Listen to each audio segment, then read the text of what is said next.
Om Swastiastu. Selamat bergabung dengan saya, Balinggi Channel Nona, Kabupaten Parigi Motong, Sulawesi Tengah. Sebelum menonton video kisah dari Kebo Iwa, jangan lupa tekan tombol loncengnya, like, subscribe, dan share.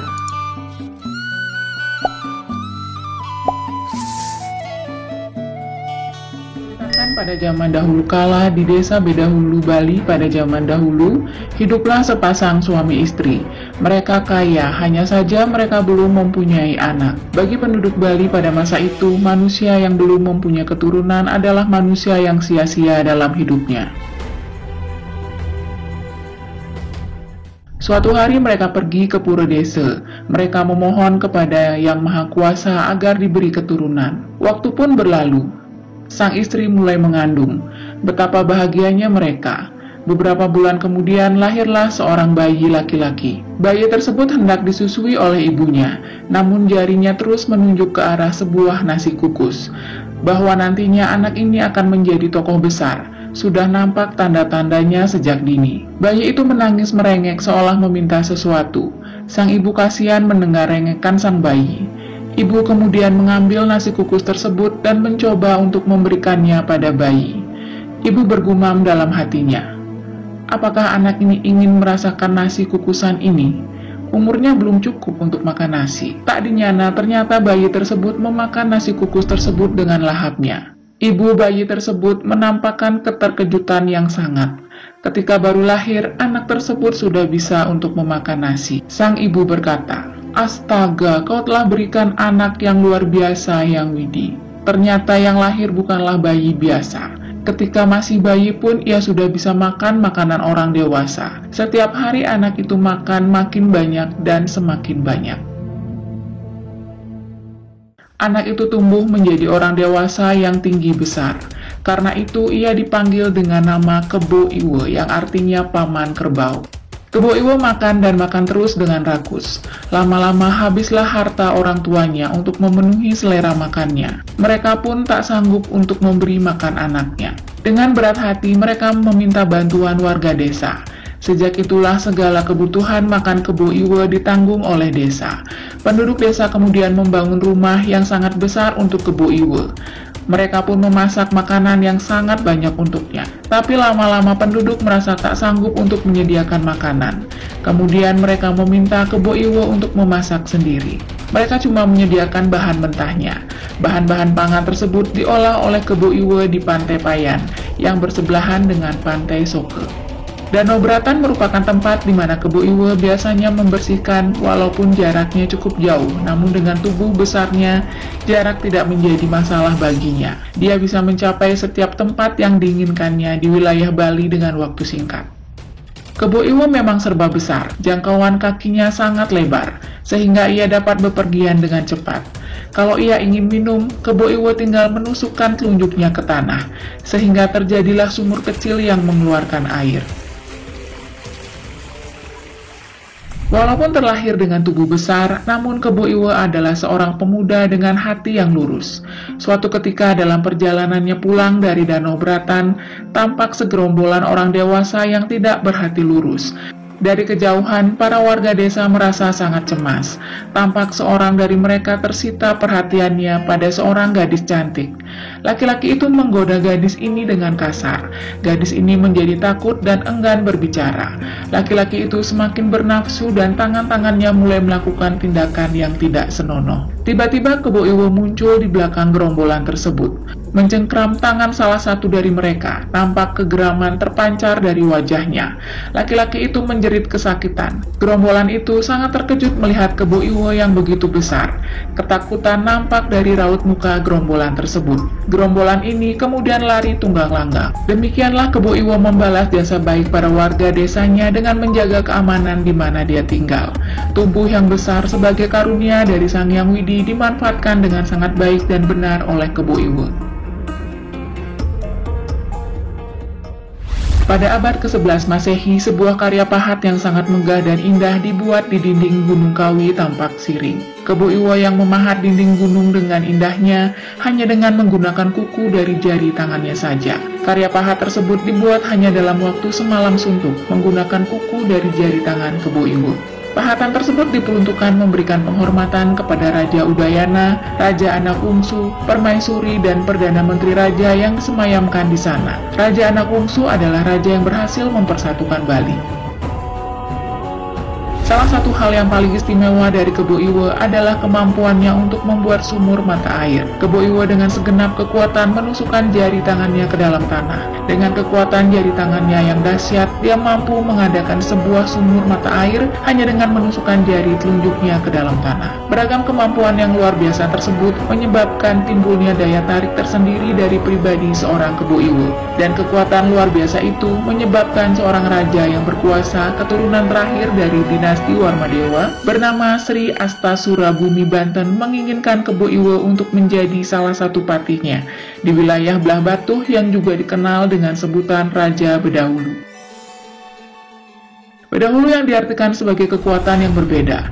Kebo Iwo diangkat menjadi patih kerajaan dan saat itu dia mengucapkan janji bahwa selama Kebo Iwo masih bernafas, Bali tidak akan pernah dikuasai. Dengan dukungan dari patih Kebo Iwo yang luar biasa kuat, Sri Astasura Bumi Banten menyatakan bahwa kerajaannya tidak akan mau ditundukkan oleh kerajaan Majapahit yang berkehendak untuk menaklukkan kerajaan di Bali. Adapun kerajaan Majapahit waktu itu dipimpin oleh Raja Tribuana Tunggadewi dengan patihnya yang paling terkenal dengan sumpah palapanya, yaitu sumpah untuk tidak menikmati kenikmatan dunia bila seluruh wilayah Nusantara belum dipersatukan di bawah Panji Majapahit yang bernama Gajah Mada.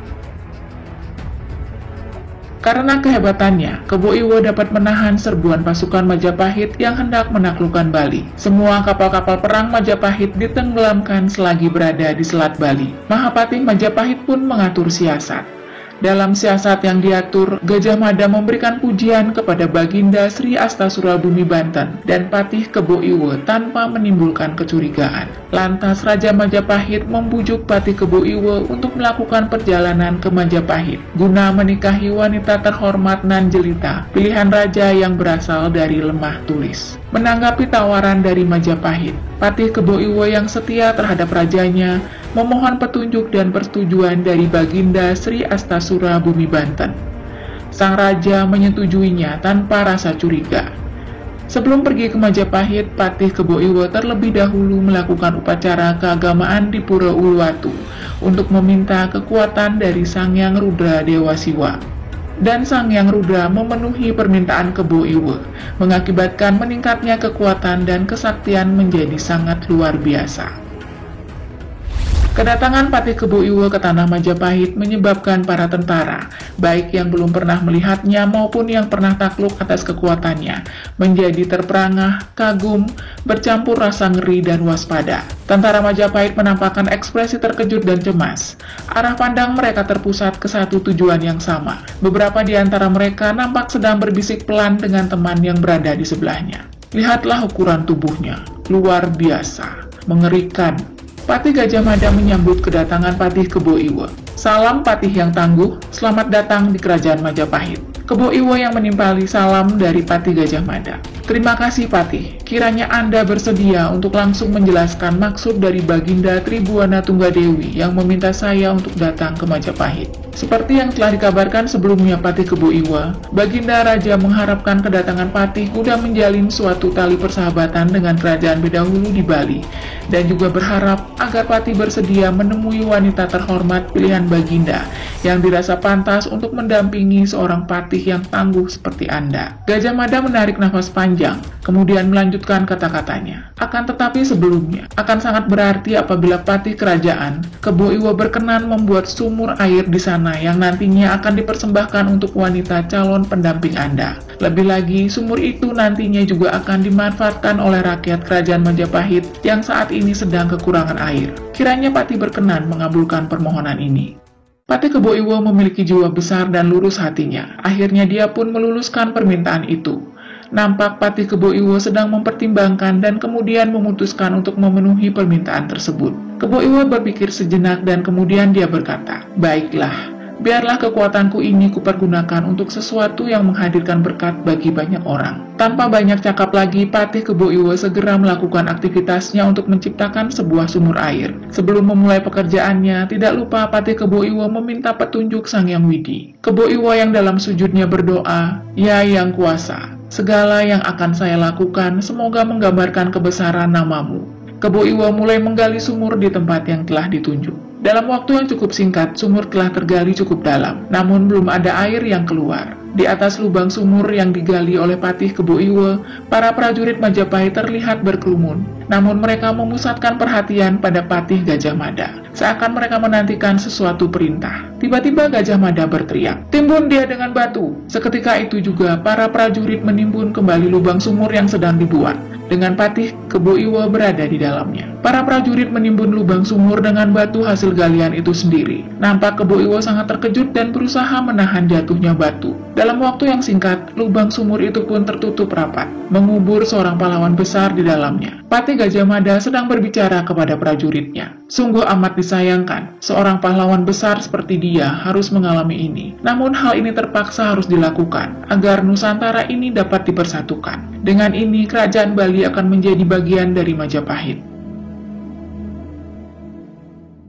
Tiba-tiba timbunan batu melesat ke segala arah, menghantam prajurit Majapahit. Terdengar teriakan membahana dari dalam sumur. "Belum, Bali masih tetap merdeka, karena nafasku masih berhembus." Batu-batu yang tertimbun melesat kembali ke angkasa dibarengi dengan teriakan prajurit Majapahit yang terhempas batu. Dari dalam sumur, keluarlah Patih Kebo Iwo yang ternyata masih terlalu kuat untuk dikalahkan. Patih Gajah Mada terkejut menyaksikan Patih Kebo Iwo yang masih perkasa dan beranjak keluar dari lubang sumur. Dan pembalasan adalah apa yang kutuntut dari sebuah pengkhianatan. Patih Kebo Iwo menyerang Patih Gajah Mada. Kemarahan dan dendam mewarnai pertempuran. Akibat amarah dan dendam yang dirasakan oleh Patih Kebo Iwo, pertempuran berlangsung sengit selama beberapa waktu. Di sela-sela saling serang, Gajah Mada berteriak, "Untuk memersatukan dan memperkuat Nusantara, segenap kerajaan hendaklah dipersatukan terlebih dahulu, dan kau berdiri di garis yang salah sebagai seorang penghalang." Kesaktian Patih Kebo Iwo sungguh menyulitkan usaha Patih Gajah Mada untuk menundukkannya. Pertempuran antara keduanya masih berlangsung hebat. Namun amarah dan dendam Patih Kebo Iwo mulai menyurut, dan rupanya Patih Kebo Iwo tengah bertempur seraya berpikir, dan apa yang tengah dipikirkan olehnya membuat dia harus membuat keputusan yang sulit. Dalam hatinya, kerajaan Bali pada akhirnya akan dapat ditaklukkan oleh usaha yang kuat dari orang ini. Keinginannya untuk mempersatukan Nusantara agar menjadi kuat kiranya dapat aku mengerti kini. Namun apabila aku menyetujui niatnya dan ragaku masih hidup, apa yang akan aku katakan nantinya pada Baginda Raja sebagai sangkalan atas sebuah prasangka pengkhianatan. Masih dalam keadaan bertempur, secara sengaja Patih Kebo Iwo melontarkan pernyataan yang intinya mengenai hal untuk mengalahkan kesaktiannya. "Wahai Patih Gajah Mada, cita-citamu untuk membuat Nusantara menjadi satu dan kuat kiranya dapat aku mengerti.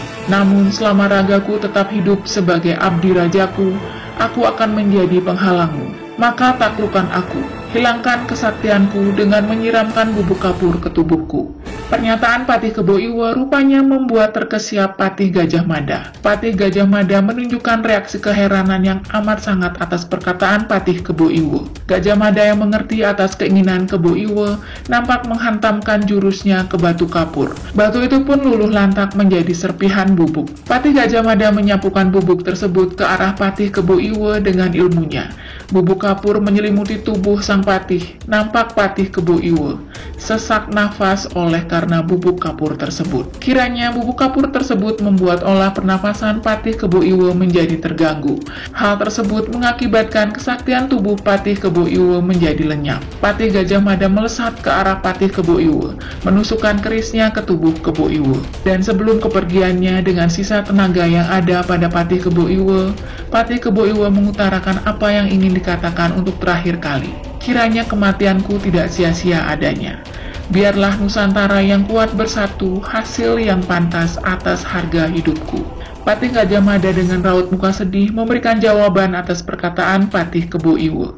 Kepergianmu sebagai tokoh besar akan terkenang dalam sejarah. Sejarah suatu Nusantara yang satu dan kuat. Tak lama setelah mendengar pernyataan tersebut, nafas terakhir pun pergilah sudah, meninggalkan raga seorang patih tergagah dalam sejarah Bali.